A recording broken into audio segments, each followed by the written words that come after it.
What is going on, everybody? Caleb here today. In today's video we're going to be talking about 5 reasons why my Challenger sucks. Now before I get into this video, I do want to say that I have owned my car for about 2 years now. Over the course of the 2-year ownership, but I have to say that there's definitely a lot of positive things to say about this vehicle. So narrowing it down to the top 5 things I really don't like about it was pretty difficult in my opinion. So hopefully you do understand why I chose those top 5 things, and you watch this video from start all the way towards the end. And in no way is this video intended to bash on Dodge for any reason whatsoever. I'm only here to speak on behalf of my own ownership experience and share with you guys. So number 5 on this list is gonna have to be that this gas cap does not come with a key lock. You can simply just flip this gas door, and then we have really easy access to the gas cap, such as that. And if some people want to be some assholes and steal the gasoline out of your car, or just simply just tamper with the gasoline in your car, they can just do so, because this, in my opinion, is lacking a security feature that should be encrypted on most modern Challengers, such as mine. Mine is only 2011, and it doesn't really come with that feature that I'm talking about. Now, as we take a closer look over here, we can see that this is 98 Civic EX. I think it's 98 or 99. As we can tell by the gas cap, we can't really pop it open, such as that. There's actually a little lever where you flip, and then it finally pops up open. And now that is what my car is missing. That should be on all modern Challengers. Come on, man, it's 2011 and this is a 98 Honda. Like, why are they being so lazy to design that, put that on the newer Challengers? Now I'm not sure about the 16, 17 or 18s, since there really is a security feature that should be on most modern cars. And so that's gonna wrap up number 5 on this list. So number 4 on this list is gonna have to be that these taillights do not line up, and as well as some of the body panels. As we take a closer look over here, we can see that this left center tail light is pretty in the middle. I would have to say that's pretty even with the black panels right here. Excuse the car, it's a little bit dirty. And we can see that right here is where the problem is. We take a closer look, we can see how much higher the one on the right is compared to the one on the left. And that's a pretty noticeable gap even from far away. And if we take a closer look on the right side, we can see that, yep, this is just one even tail light right here. And on the right, you can see that, yep, it's the same problem, same distance as the one on the left side. Now to me, it's just a very small minor problem that I really do hate about this car, and someone did mention to me why the taillights do not line up on this car under the Roast My Car section on Reddit, and I'll post a screenshot of what they're talking about right now. And they also got a little hint that you can actually adjust the taillights and line them up with these little knobs over here under the trunk lid. That's about the same distance for both of them. You know, I'm probably even gonna max it out, see if it does any difference. Pull this down right here, and we see that, yep, it still looks the fucking same, and it hasn't made no difference at all. So I don't know why those little knobs are there under the trunk, but it didn't do any justice at all. Now here's an example of an uneven body panel. You can see over here this line goes, ew, there's a bug right there. But you can see that it gets pretty thick over here, and it gets thinner, it gets thick, and it goes thin all the way over here. And I'm gonna just follow this along all the way down to the bottom.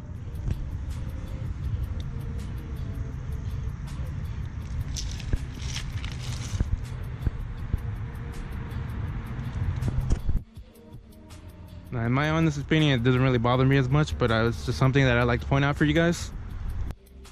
Now, this is something really small and minor that I just like to throw in for Dodge and ask them, why did they take the time to engineer and design these taillights for them to kind of half-ass their work? Like, they went into production, they're on the assembly line, they're almost done, but when they came to putting it on the car, they half-assed their work and it didn't come out the way they wanted to. Or unless they're supposed to come like this. Alright guys, so number 3 on this is going to have to be the most overrated thing that all Challengers hate about this car, and that's going to be the visibility in this car. So we really don't have a problem viewing at the very large front windshield glass in this car, since I'm not a 2012 Camaro SS. And this is where the problem begins, right here in the rear view mirror. And as we can see, that we really don't have much room to work with right here, considering the fact that we have the tiniest rear windshield glass I've seen on any car in the history of automobiles. And the fact that these big ass headrests right here take up the majority of the visibility as well. And so really we can only work with the space that we have between the headrests and then on top, and that's it. And we can see that this on top right here is a brake lamp, and that takes the visibility as well. And in my case, it's going to be the sticker and the window lookers, and that's not really a problem on my part. But more than anything, it's going to have to be that this tiny windshield glass is just too small to see out of, and you really can't see much behind you. Now I know some of you guys are probably thinking, well, don't you have a touchscreen display with GPS? Shouldn't have came with a camera? Well, yes, I do in fact have a GPS touchscreen right here. And nope, Dodge did not put a fucking camera in this. So all of this is just for show.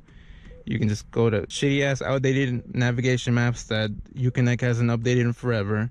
You take the longest routes home on top of that too. And I'm going to get into that in the next one. But continuing on with the poor visibility in this car, we're going to talk about the B-pillars. So they do in fact take up a huge portion of the side end visibility. And now we really can't blame Dodge on their part for designing this car, since they completely nailed the retro looks they were going for. So it's very inevitable since it was bound to come out like this. And yep, we can also see that yes, there is a quarter panel window in this car, but since I was with a passenger not too long ago, they scooted the seat all the way back up, so merging in traffic you can't really see much. Now I'm going to scoot the seat up all the way. And so I did scoot up the seat so we can see better visibility of the quarter panel window. And nope, we still cannot see it. So I'm going to fold the headrest over here. Oh, and there it is. There is a quarter panel window that was hiding along this whole time. Okay,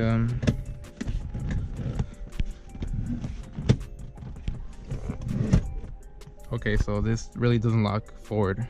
So now it's improved a little bit, but we can see a portion of the window right here on the left side. And we can see the Stormtrooper and along with the ST logo that I have on the side.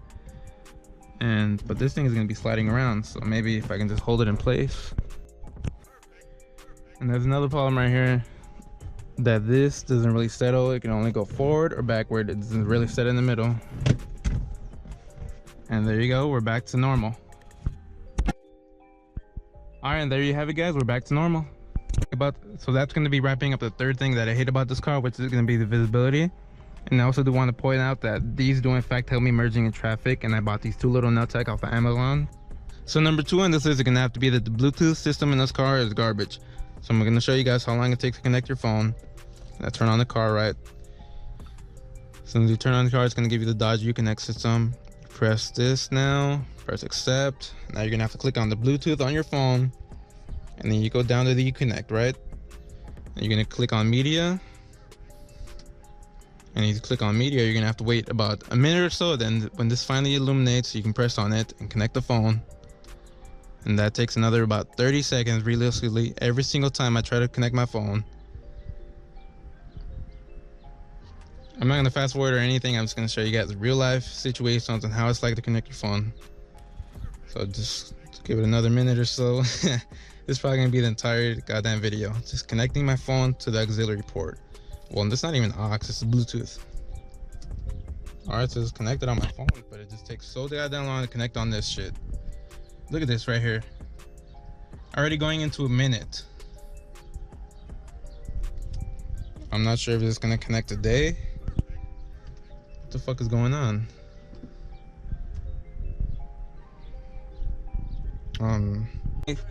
Oh, there it is, guys. The Bluetooth finally connected, so we can stream the audio. So this is going to be a subcategory under the second thing I hate about the Bluetooth, and that's going to have to be that whenever you're watching a video connected to the Bluetooth via the Uconnect system, the audio is not in sync with the video. Now, for example, you can watch the video, you can see the audio not in sync.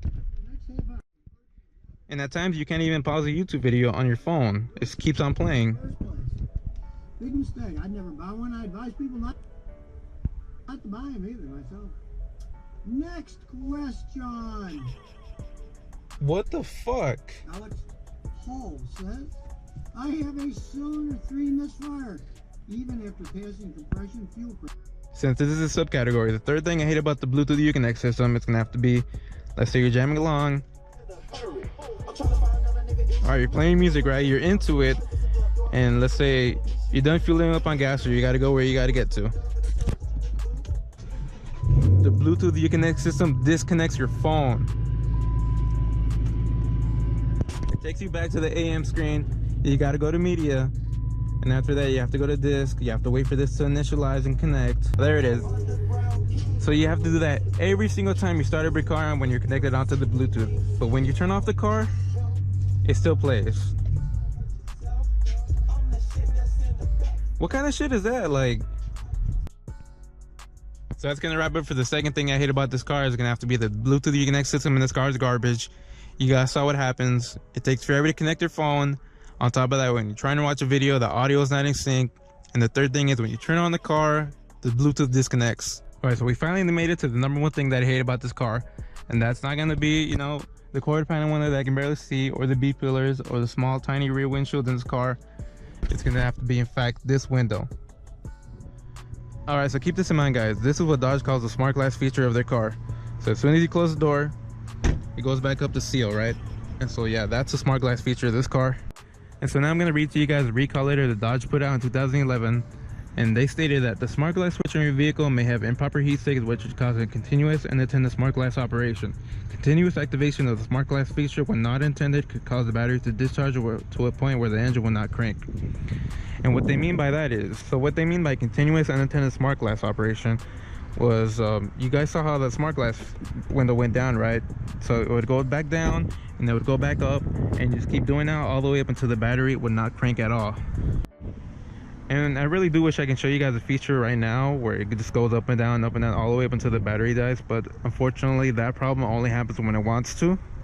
And I'm going to show you guys a clip of what happened on what I'm talking about.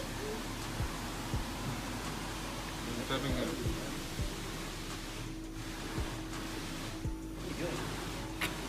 going to show them that this is fucking stupid. That's stupid.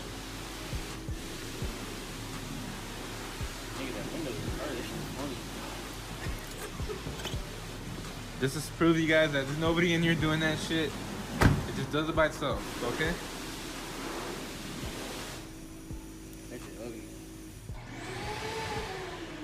Look, there it is, look, there it is.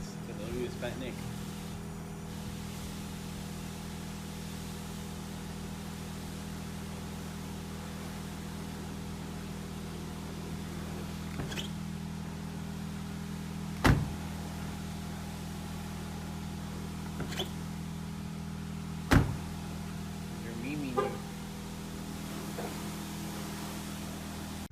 It happened about 2 weeks ago at a car wash, and that's honestly the last time it happened. And like I said before, it only happens when it wants to. The little solution to the problem that it came up with was I would disconnect the battery terminal every single time I'm done driving the car for the day. Such as like this. I'm going to demonstrate what I have to do in order to avoid walking up to a dead battery every single morning. So I'd pop open the trunk, right? And I would go to the battery terminal, and I would disconnect this negative one right here, such as that. And then that would be the only way to stop the little window twitching. And now I'm going to show you guys how I go about on actually unlocking the car and starting it to get going.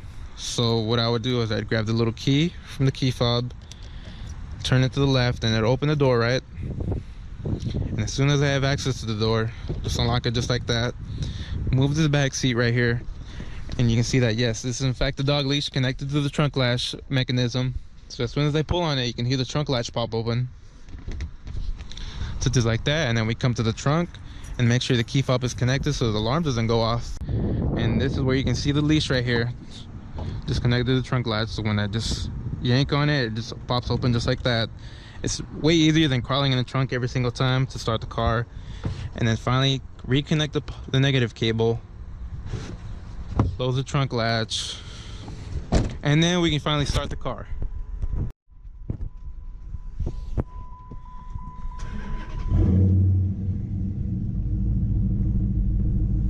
That'll do it for the number one thing that I hate about this car, which would have to be disconnecting the battery terminal every single time I'm done driving the car for the day. And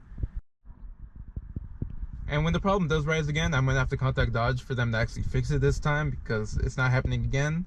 Like I said before, it only happens when it wants to. So, and I really do feel like this is something that Dodge should fix under warranty with no problem. I know this is a 7-year-old car. It came out in 2011. We're in 2018. And hopefully the manufacturer does cover this, because it came out the factory just like that. And so that's something that I shouldn't pay out of pocket for.